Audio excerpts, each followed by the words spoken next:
Hi, I'm Claire Mitchell, QC. Welcome to the Witches of Scotland podcast. I'm a lawyer who specialises in miscarriage of justice cases, and we're bringing you this podcast because we want to tell you about the women who were accused, prosecuted, convicted, and ultimately executed as witches in Scotland. I'm Zoe Venditozzi, and I'm a writer who's always had an interest in the witches, and I feel that this dark mark against Scotland needs a reckoning. The campaign Witches of Scotland wants three things. Firstly, a pardon for all those convicted of witchcraft. Secondly, an apology for all those who were accused as witches.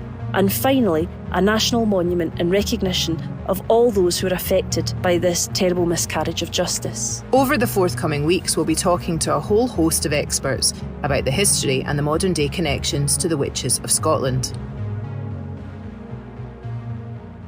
Hello, and welcome to the Witches of Scotland podcast, episode 8. Today we're going to be talking broadly about pardons and statues. And what we're going to be talking about, first of all, are what we've been doing the last few weeks, looking at three different witches or groups of witches and talk about them a wee bit more detail. So we're going to start talking about our first case. It's actually something quite interesting. We were contacted by St Bride's in Dumfries via Twitter, and they gave us some information about something that happened in that area. They told us that the minister of the church down there tried and executed 10 women with, quote, no lawful authority, and that he may have had no commission, and 6 of the women were property owners. Do you think, first of all, maybe you could explain what it means by no lawful authority? Yes, I think by that what it means is that he didn't have a commission to try witches. What happened in the first wave of witchcraft trials is that a lot of local courts were able to prosecute witches without any supervision.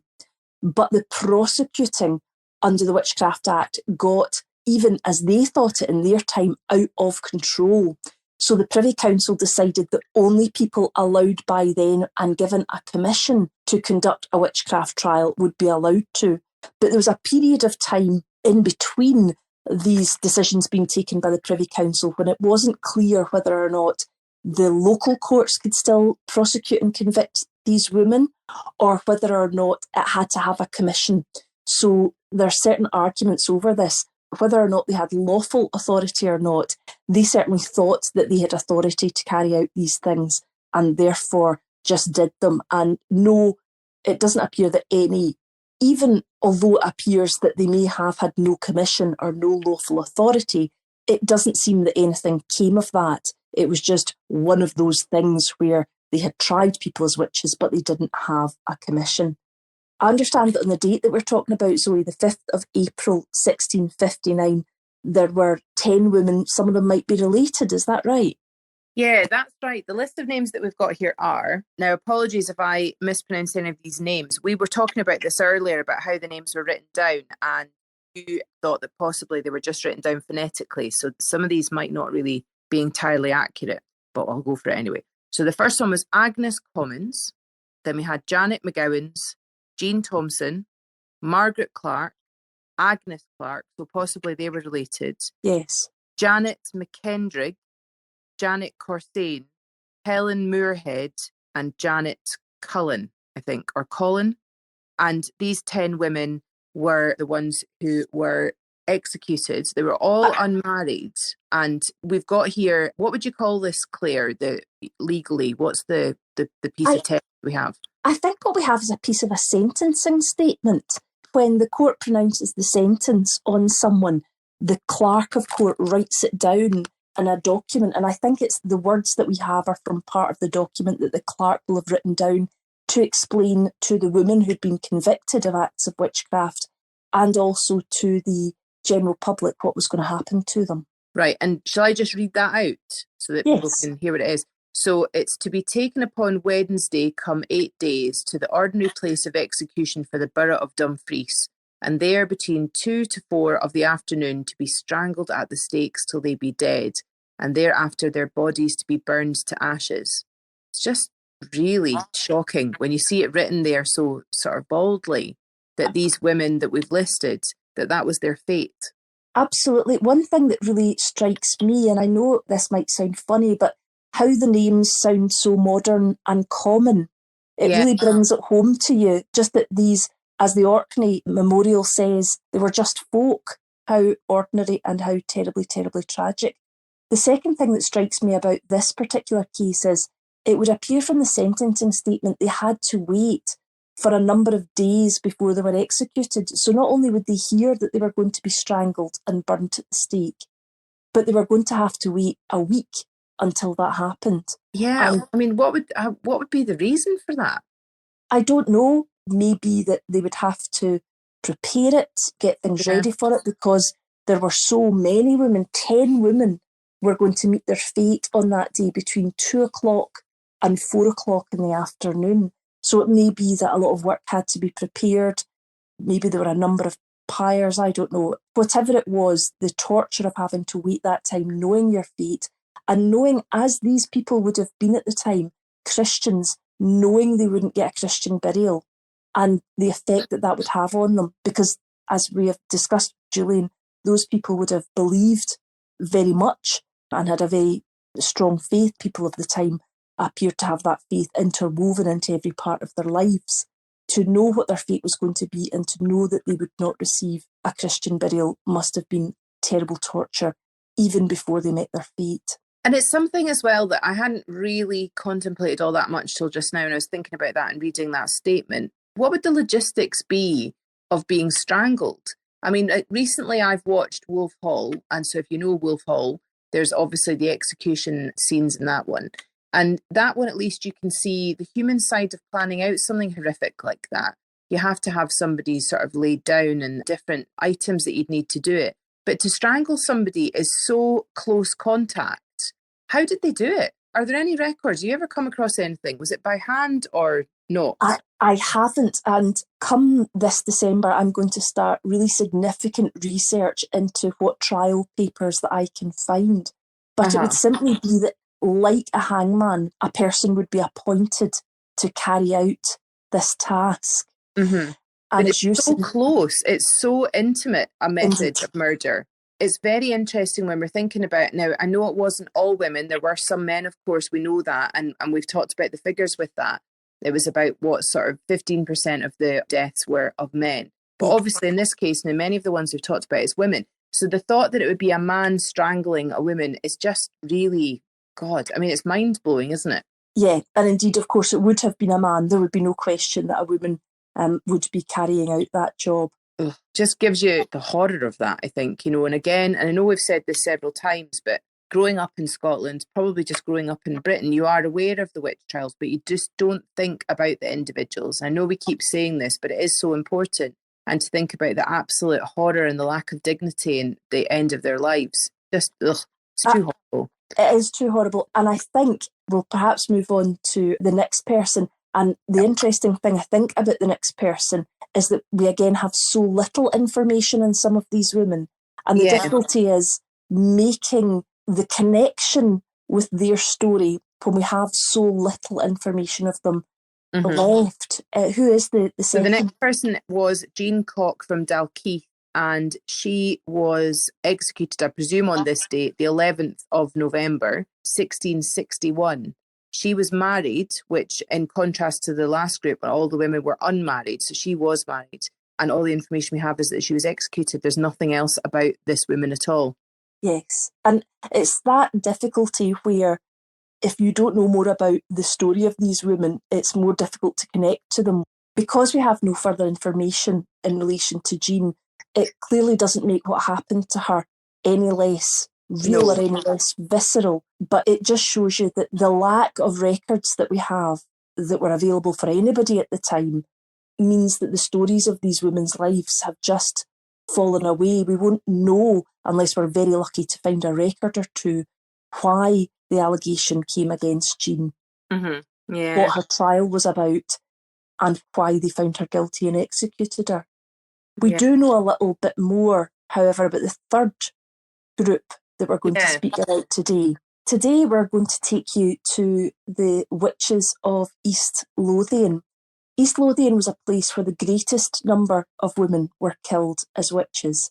And today we're going to take you specifically to the area of Prestonpans, an area where 81 people were executed as witches. Today we're going to name 10 of them. who were tried as witches.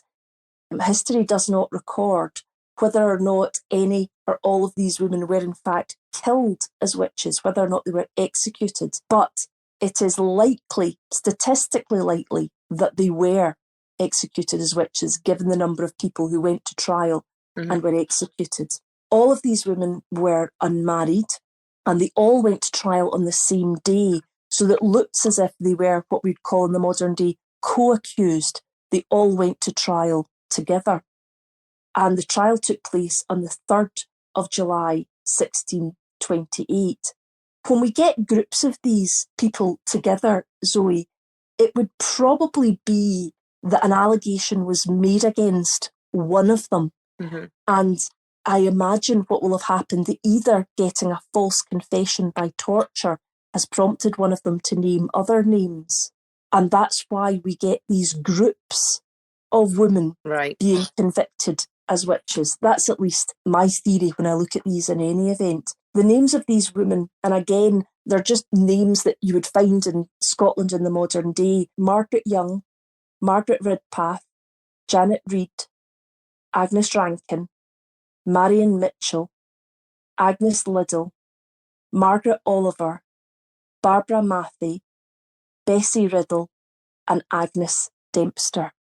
And there's an interesting story, Claire, isn't there, that relates to this case in particular?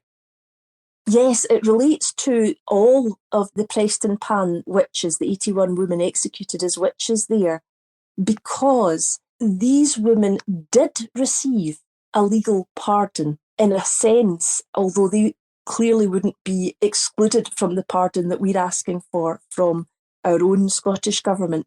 But on this July the 27th, 2004, the Barons' Court for the local area granted what they described as an absolute pardon, quashing the original sentences to the 81 people put to death in Prestonpans for acts of witchcraft.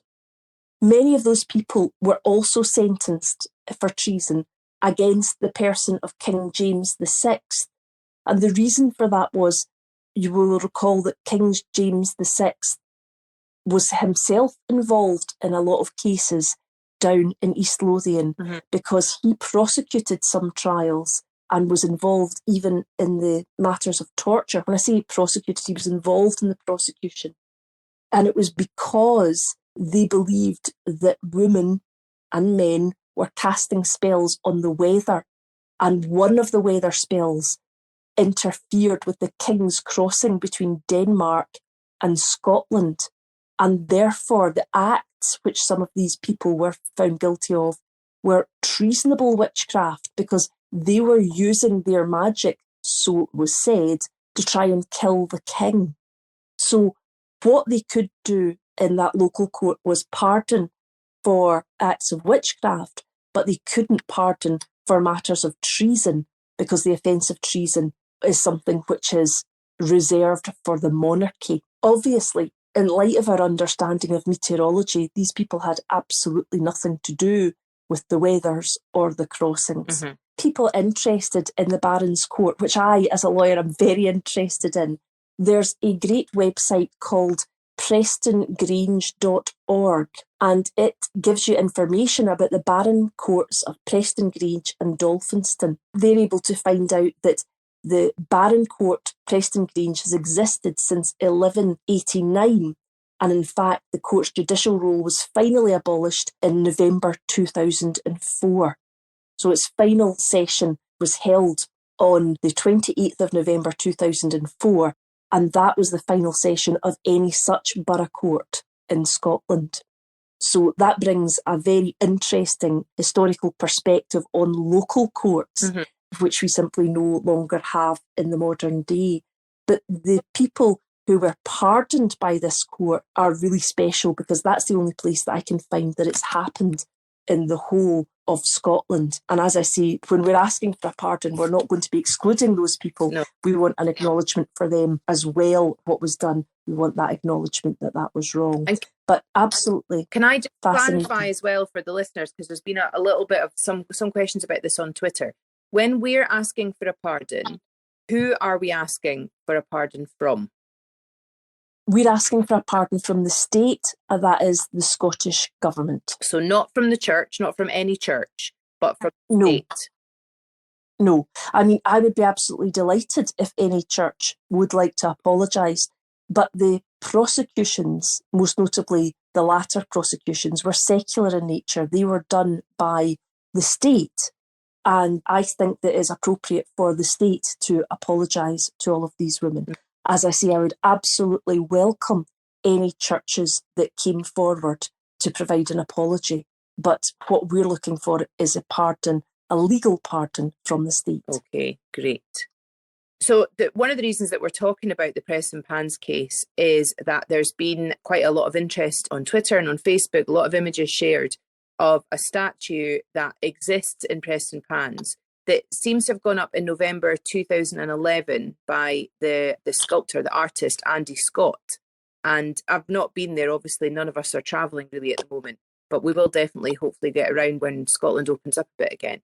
But it's a statue of a woman standing, holding a book open. You can't tell what the book is from the images. I mean, I don't know if it's just a kind of a symbolic book. I could impose a meaning on it of my own, like a ledger of all the wrongs that were done, maybe. But it's a statue of a woman, old-fashioned clothing, not sure particularly what period, but she's standing with her back to a children's playground. It looks like it's in a housing development, Claire. Yes, the place where once Scotland opens up again, we can go and see this is at the Athena Grange housing estate in Dolphinston Way, Prestonpans. Where you can actually look for this is a great website called womenofscotland.org.uk, and it maps memorials to women in Scotland. So it very helpfully not only gives you the address, a photograph of it, but it also gives you a map. So anyone looking for it can go to the womenofscotland.org.uk website and they'll be able to tell you. It's interesting that you looked at the book and thought that it might be about a book listing the wrongs done to women. And it's funny how we put our own views on these matters, because I looked at it and thought it was a woman of learning. It was somebody who challenged the norms by the fact that they were reading, or that they had knowledge, or that they had skills. That's where I took that from. But it would be interesting to know if there was a particular view taken of what the book should be about. If anyone knows about that, please do get in contact with us and let us know.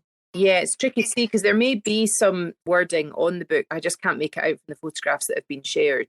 Hopefully somebody will know. So it'd be great if you could get in touch with us via Twitter or Facebook to let us know if you do know about that. That'd be great. We should mention as well that the Women of Scotland project was developed by the Glasgow Women's Library and Women's History Scotland with support from Girl Guiding Scotland. I think it's important to mention that they started that, and it all sort of ties in with lots of the stuff that we've talked about and mentioned over the series so far. Yes, absolutely. I mean, a great deal of work done in mapping the memorials to women in Scotland. I think it's an absolutely excellent initiative, and I'm so glad that that's there as a resource for people to use. What's interesting about the women who are recorded here in Prestonpans, when we look at that, is that the person that they have chosen as the statue is a fully clothed person, Zoe.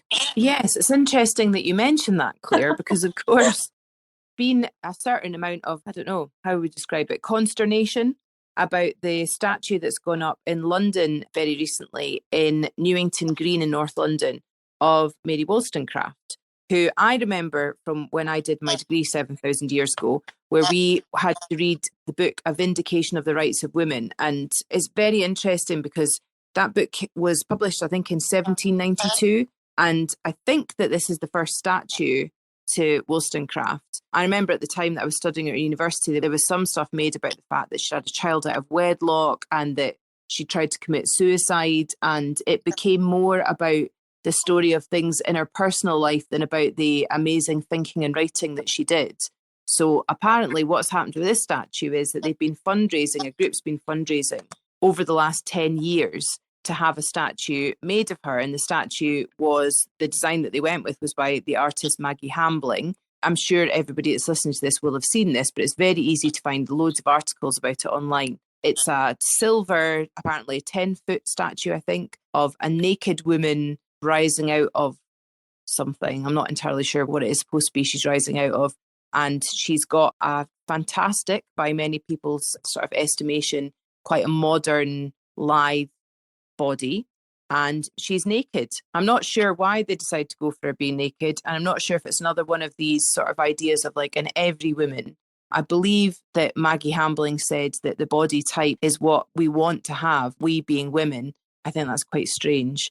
But yeah, that's the statue, and there's been a lot of talk about it. I'm not sure why she's naked, really. When I saw it, I had mixed feelings about it. My first feeling, of course, was delight that someone had put up a statue. And I'm also delighted, even that in the consternation that has developed about the statue, that people have heard more about her and what she did. So almost the controversy that's been brought up by the fact that we're even talking about the statue itself is allowing us to spread her name. And I think that's a good part of it. When the statue itself is obviously not a statue of her. And I think that's quite interesting because it's a memorial to her, but it's not a statue of her. And I wonder whether or not it would just have been simpler to have a statue of her, to remember her and the work that she did, rather than a memorial, again, representing women, but not giving them their name. Yeah, it's this weird idea about not letting women be individual women, that women have always got to stand for all the women or lots of women. And it's just really bloody irritating. There isn't a sort of a generic to men of war statue. You know, you'd always get Churchill or whoever. It really frustrates me, I have to say. An interesting quote by Wollstonecraft that I thought really related to our campaign, which was, "It is justice, not charity, that is wanting in the world." And I thought that was quite interesting from the point of view of what we've been talking about looking for justice for the people, the women and the men that were executed as witches in Scotland. Absolutely. It's justice that we want, nothing less. Well, moving then on, Zoe, we have been in contact with someone else who is campaigning for justice in the way that we are. Yes, now this is a very fascinating man, isn't he? He is, and I'm going to apologise now for the pronunciation of his name. Zoe, did you do higher German? If so, you might. Actually, somewhat shockingly, if anybody's ever heard me attempt to do this, I have actually got a B at higher for German. Well, I will allow you to. I'm going to completely ruin his name, and I'm sorry to my German teacher who's since passed on, since taught me, but I'm sorry, I'm going to get this wrong. So his name, the man that we're going to talk about, is Hartmut Hegeler. So I hope that's right. And I'm really sorry to any German listeners if I've just mangled his name, because what he does is really fascinating. So Claire, do you want to tell us a bit about Mr. Hegeler? Yes, Mr. Hegeler, whom we've been in contact with, and we would really love to have him on the show. He sent us lots of information about the work that he has done in Germany and why he has been doing it. So I've been looking through all the articles that he's sent me. And if we can, we would really, really love to speak to him. He is a retired pastor, and he is also a former religious education teacher. And he started his campaign in 2011 to try and get acknowledgement for the injustice done to the tens of thousands of people across Europe that were convicted as witches, but in particular, those people that were convicted as witches in Germany. Now, apparently between the 15th and 18th century, a broader period of time than in Scotland, 25,000 people were executed as witches. And apparently 20 to 30% of those were men and children. Children? Yes, apparently so. Wow.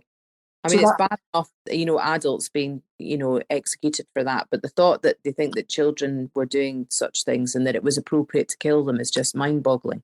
Indeed. What Mr. Hegeler does is he goes round local boroughs, like we were talking about earlier in Prestonpans. He goes around local boroughs asking the local boroughs to memorialise these women and to grant them something in their memory. And he's had apparently a really great success in this.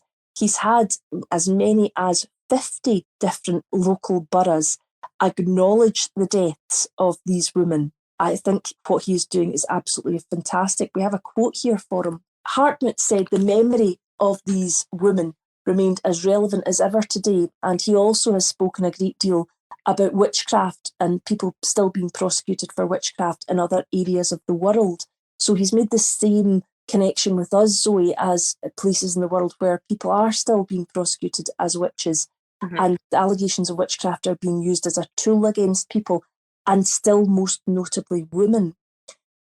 He had given a quote to a number of papers, but I'll take it from one of them, who says, "The search for scapegoat is as old as mankind, the fear of what is foreign. Saying we're scared of asylum seekers or immigrants, that we don't want them because they might do all kinds of bad things." So he's also drawn a comparison between the looking for scapegoats into the modern day issues that are going on in the world with immigration and those sorts of things. So the work that he has been doing has been noted throughout Germany. He's very well known, I think, in Germany for his work, and he continues to campaign to this day.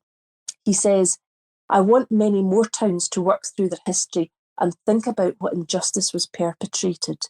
I think that's, again, what we're trying to do, just to get people to remember what happened to these people and to connect with the injustice that they suffered. And he's been successful, hasn't he? He has his one-man campaign trying to get authorities to exonerate those victims. He sends emails, he makes phone calls, he does lectures around Germany to raise awareness.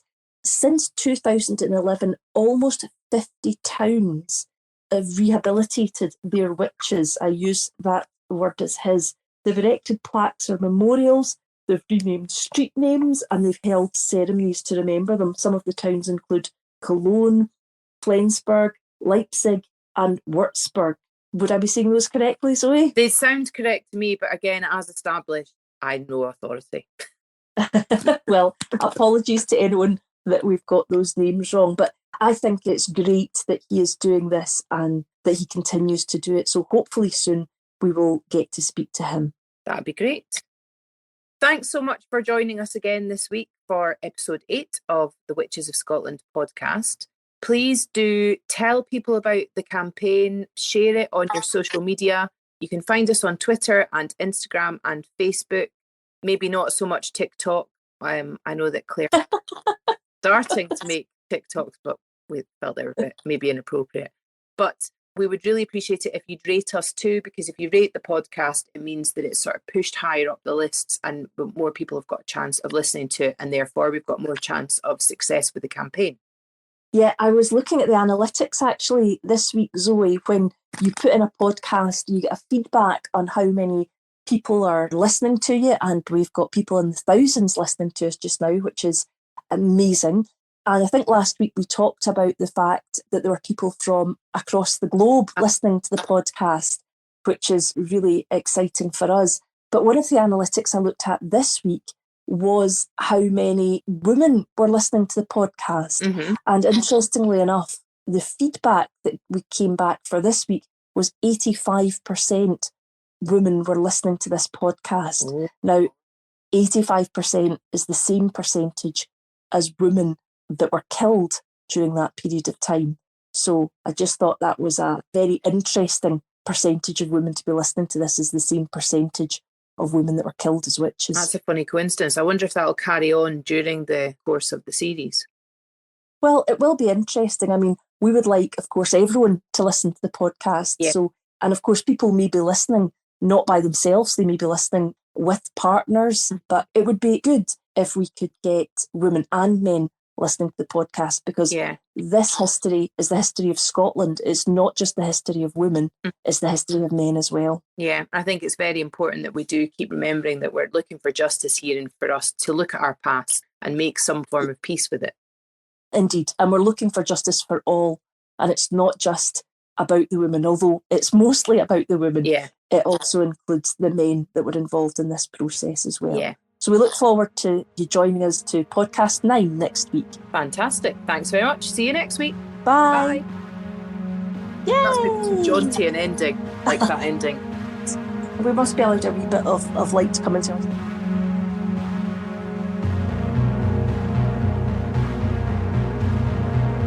If you'd like to learn more about the Witches of Scotland, Please subscribe wherever you get your podcasts. Sign up for our mailing list at www.witchesofscotland.com to keep updated with the campaign. On that site, you'll be able to find how to link with us on Twitter, Facebook and Instagram.